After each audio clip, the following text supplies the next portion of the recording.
En aquel tiempo dijo Jesús: Os aseguro que ningún sirviente es más que su señor, y ningún enviado es más que el que lo envía.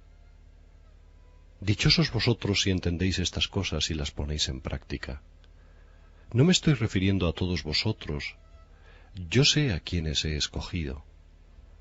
Pero tiene que cumplirse lo que dice la Escritura: el que come conmigo se ha vuelto contra mí. Os digo esto de antemano para que cuando suceda creáis que yo soy. Os aseguro que quien recibe al que yo envío, me recibe a mí, y quien me recibe a mí, recibe al que me ha enviado. Palabra del Señor. Continuamos en esta semana de Jesús el Buen Pastor, el pastor de nuestras vidas, quien nos conduce a esos pastos que nos dan la felicidad. Este Señor Jesús que es nuestro pastor en la medida en que lo escuchamos y lo seguimos. Por esto el Señor Jesús hoy nos dice que el sirviente no es más importante que su amo, ni el enviado es mayor que quien lo envía. Y nos dice que si entendemos esto y lo ponemos en práctica, seremos dichosos. Con esto el Señor Jesús nos dice dónde está el dinamismo de la vida cristiana. El dinamismo de la vida cristiana está en entrar en comunión con Jesús, no en ser dueños, sino en situarnos siempre como discípulos, siempre como servidores. Por esto el Señor Jesús tiene que ser el centro de nuestra vida.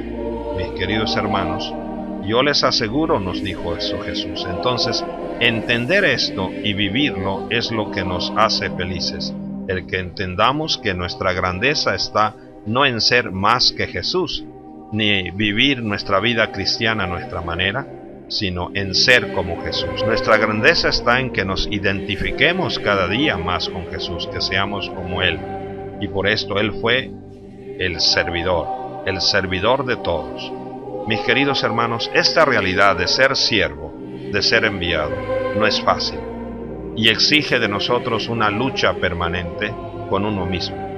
Exige vencernos a nosotros mismos para que sea Jesús el que viva en nosotros. Y por esto cada uno de nosotros es parecido a Jesús en la medida en que se sitúa cada día en esa relación con Dios como siervo y como enviado, y nunca como dueño. Que vivamos esa alegría de ser y de pertenecer a Jesús. Que Él sea verdaderamente nuestro pastor y nosotros simplemente ovejas, es decir, siervos y enviados. Quien escucha, comprende y practica es feliz. Un abrazo, mis queridos hermanos, y que el Señor sea siempre el pastor de nuestra vida.